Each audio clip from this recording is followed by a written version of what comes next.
this looks familiar, then you've seen Hadley Pottery, made right here in Louisville on Story Avenue. We're going to take a behind-the-scenes look inside. Let's go. It's an unmistakable look, simple, whimsical, even folksy, designs on handmade pottery. It's the work of Mary Alice Hadley, who started making these designs in 1946 in this very same building that dates back to the Civil War. Mrs. Hadley actually painted that herself on the walls. There's several places where she's painted throughout the building. Wow. The employees here lovingly call her Mrs. Hadley, and you'll see her influences all around the narrow hallways and winding stairwells. Now this is where we actually start. The process begins with clay from Mrs. Hadley's hometown of Terre Haute, Indiana, kept in a clay pit here behind the storefront. It's dumped inside the basement every day and painstakingly cleaned. Up in between each, this front one will be pulled back when you crank it.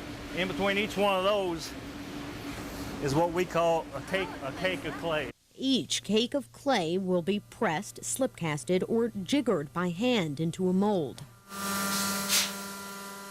The press is used for flatter pieces like plates or trays. It's the latest technology here, updated in 1968. The slip casting is done by hand, very carefully. We do mugs, coffee cups, teacups. By the way, for most of these employees, this is more than a job, it's the family business. Our tour guide, Jerry, he's been here almost 40 years and followed in his father's and grandfather's footsteps.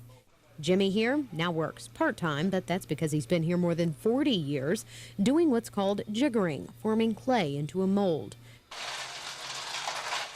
This business makes its own molds and their own paints and glazes, too.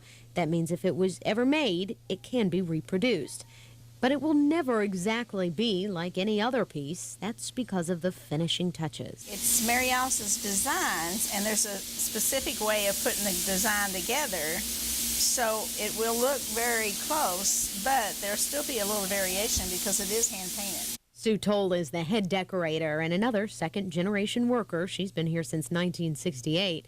She paints nearly 20 plates every hour. You have to be an artist. You have to be able to copy and reproduce her designs. The white spray glaze goes on before the pieces are hauled into the kiln that fires at a blazing 2,100 degrees. This one is Mary Hadley's original. And it used to take them 2 to 3 weeks to gather enough ware just to fill this small kiln, where now we'll fill one of these a week.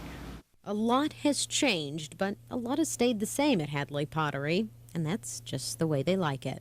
We're still here, still in the same building, and intend to be here for a long time to come, I hope. For Made in Kentuckiana, Kelsey Starks, WHAS 11 News.